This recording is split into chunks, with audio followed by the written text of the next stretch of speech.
friends, it's Carly and I'm back again with another review. So we are moving on into our third figure of the Venom Pool Bath series, and I'm really excited about this one because it is a character I am completely unfamiliar with.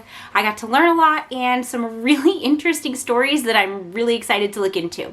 So before we get into our figure, I want to remind you guys that I'm on to an every other day schedule again, and I will be posting on my social media when a video is about to come out. You can find my social media at Facebook. I'm there at Annoying Car. Annoying You with Friendship is the Facebook page. And you can find me on Instagram at Your Annoying Friend Car with underscores between all of the words.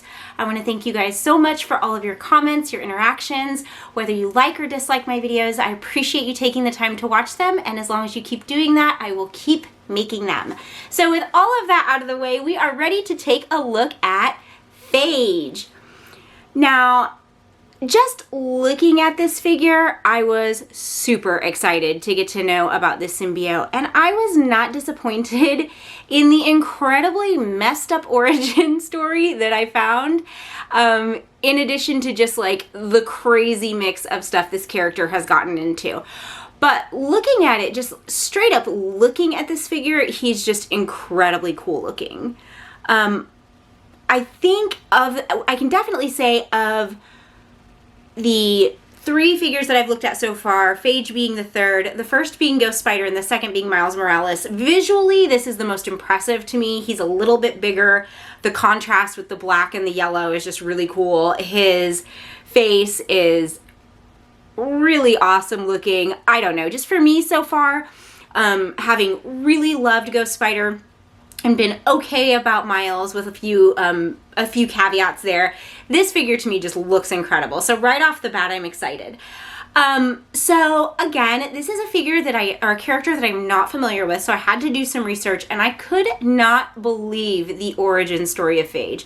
So essentially what happened was, he is a child of Venom that was forcibly extracted, and we're gonna leave that at that to figure out how that was done or what specifically that means.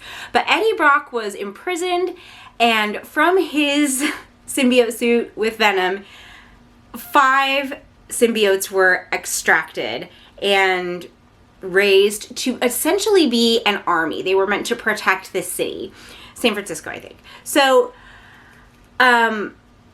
that origin is just so disturbing to me. He was,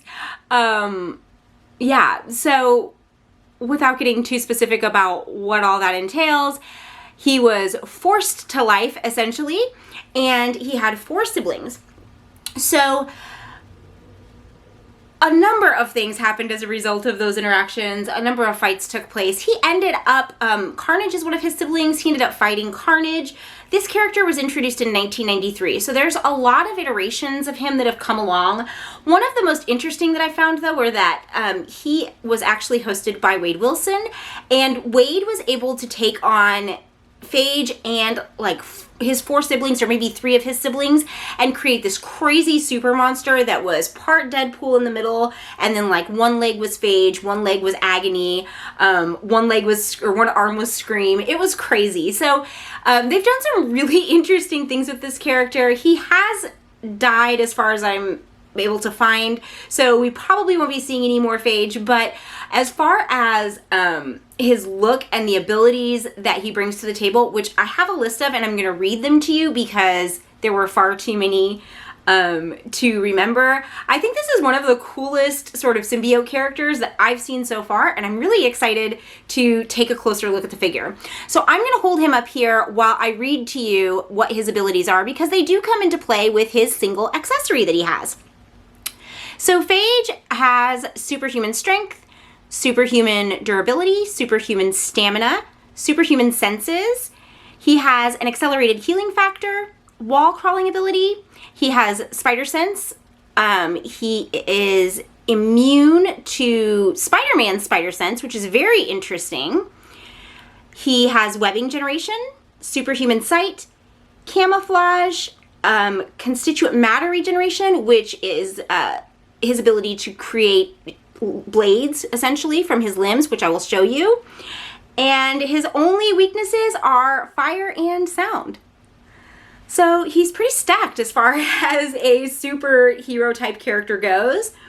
And let me show you, so we've taken a look at him overall. I really love the plastic that they cast him in.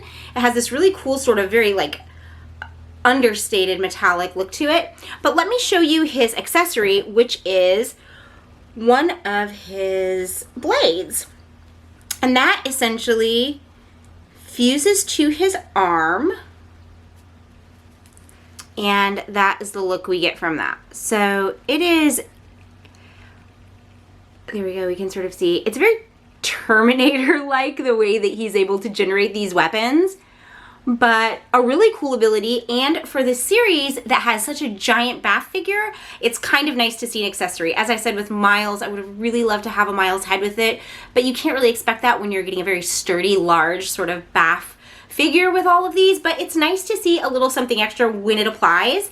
And this is a really good looking accessory, I think. I would probably, actually absolutely will be displaying him like this. So I'm glad to have it. He also has this removable collar, which comes off like that. I can't really think of a great reason why you would want to remove it. There's nothing special going on back there. But yeah, so that removable collar as well. So I looked into, in a lot of the stories that I was able to find, Phage seems to be sort of a secondary character, so I wanted to put it to you guys to tell me what stories I should read to get to know more about Phage and his siblings. The origin was outright disturbing to me, and seeing that he's brought into more fun interactions as sort of a good guy and fusing with Deadpool was really kind of exciting and encouraging. So if you guys have recommendations of good books that I should read that include Phage up to his death, and maybe even including his death, maybe that's a really exciting story, please share those in the comments below. I want to know more because this is an awesome looking figure. So now let's get into the details of him. So starting right off the bat, I've already talked to you guys about how I really love the contrast, just the character design in general. This is exactly what he looks like in all of the source material. The only difference being that in the early 90s, 1993, when he was introduced, there was a much more cartoony vibe to him, and I can sort of liken him to Morph a little bit as far as the figure that we just got from the Age of Apocalypse series. There's a very 90s sort of vibe to him that is like, I'm trying to think. There's a character on Adult Swim. It's like the Dingo or something like that. But there's a very 90s look, very dark lined, sort of cartoony vibe that he had in the 90s that he obviously has grown well and truly out of. But I really like that original source material too. So there was a time when after he was born that he had this very like fluid cartoony look that all of them have before they have a host, and then Eddie Brock actually tries to kill them. There's all kinds of crazy things that happen, but the form that he takes when he has a host is just really awesome looking. The best I've seen on these figures so far. I absolutely love the paintwork on the head. It feels like they went all out on him more so than the other two figures, even though I really loved Gwen. This is just something else. He really is so impressive. The sculpting in his mouth, the yellowing teeth, the gums, and the sort of like hyper extended jaw that he has going are really, really just creepy looking. And the choice to use this sort of light metallic plastic to cast him in, I think was a really good choice because it gives him sort of a fluid living look, whereas if it were just a flat yellow, I don't think it would read as well, although it might read a little bit more cartoony the way he was presented originally. That isn't this look, so I really love the choice that they made there, and using a matte black for his detailing was also just a really smart detail, something that I think maybe might have given a little bit more depth and a little bit more of an interesting look to Miles if they would have considered maybe changing up the textures in his suit a little bit, the way that they have on this. I don't know, but this is satisfying, you guys. I can tell you that every part, the sculpted spikes on his arms, his weapon, everything feels like it's done just perfectly, and I'm just really enjoying him so far. So we'll look at the articulate points. He gets a really great lift up, looking up in his head. Let me see. I think his collar might be obstructed. There we go. So he gets a really good lift up in his head there, and an easy turn right to left, which is no problem. I really like, with these big wide open mouths, having a neck that goes a little bit further back. It feels a little bit more appropriate to be able to get a more dramatic lift there, so I think that's a really good look. He has a great lateral lift in his shoulders. Now, again, we're getting into a more mid-sized character with bulkier muscles than we've seen on either Ghost Spider or Miles Morales, so they're getting a little bit less flexible. We're not getting that hyperextension up as we've continued to get bigger in the frame, but it's still very functional and good looking. There's nothing awkward about it. It's not malfunctioning at all, so I'm really happy with that. We have an excellent turning bicep. His arms are great, and I just really love the sculpting on his arms, that vinyl piece there. It's just really good looking, and with the matte black paint, they just sort of fit more seamlessly together. It just looks really cool. The hand, again, on these giant hands, I don't know if something has changed with the hands, somebody let me know, but we're getting just like this really buttery smooth flexibility that is so clean and so easy to use. I really, really enjoy that, and it feels like it's easier to get the exact pose that you want. So I really, really like the way that hands are working on these last few figures. He has a really good ab crunch, almost 90 degrees really. And backwards, there is one thing, you know, he is getting that bit of negative space that really bothers me. I feel like I would never want to pose him this far back because of that. And on the back, it's so wide that it's almost like the size of a Pez dispenser, really. It's just not good looking. Let's see if I can get focus here. There we go. It opens so wide. You can literally put like a couple of pieces of gum in there. So yeah, I don't like that. I don't know why it bothers me so much, but you couldn't really get a pose with him bending even one click forward from the back. Like if you were using him in any photographs like that, it's just strange looking. And it's not quite as bad in the front, but it gets bad. So I don't like that negative space, and it bothers me on this one a little bit. But having an ab crunch is important, so I'm glad that we have that function. 360 in the waist is great. Again, we're getting our lift in the hips by swiveling out, so that's good. We've got 360 degrees in the thigh, a nice knee. We're not like getting a lot of obstruction from a thick thigh and a calf, which as the frames get bigger, by the time we get up to our Venom, I'm sure we'll start seeing that, so I'm glad we're not here. We've got 360 degrees in the calf, and then we've got these pointed feet. One thing that does kind of bother me about using the banana boots on this particular character is that when I was reading about his description, one of his distinctive features that he has is a two-toed foot. And it was mentioned in this material that I was reading describing him like 4 or 5 times. So that's apparently a very important physical characteristic of him. So putting him in the banana boots is a little annoying. You know, even as somebody who's just doing some rudimentary looking into the character, if I'm finding out that a two-toed foot is a major characteristic and I'm looking for that and they don't have it, fans are definitely going to know and probably be really bothered by that. So that's a little bit annoying. But the other thing that's a little bit annoying, and you know, not to linger on this too much, is that he has literally no backside. It's like almost inverted. It's really strange looking that there is no musculature in his backside whatsoever.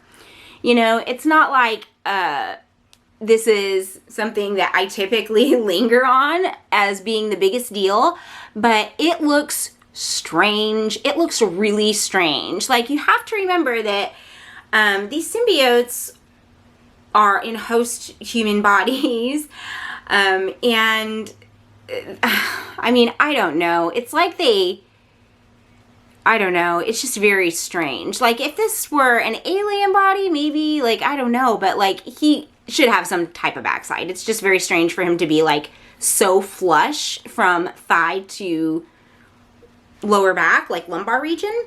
So that's a little bit weird to me, but I mean, overall, if the two main things that I have to say about this character or this figure are that he's missing his 2 toes, there's a little bit of a negative space in the back when I bend him forward, and that he has no booty, then we're looking at a really great figure here. And honestly, you guys, I love him so much. I cannot wait to read more. Again, as I've said, his origin story is so shocking to me that I've just got to know more, and I have to know how they took him out of that like really awful space and then created a dynamic character that comes back and does lots of great interesting things.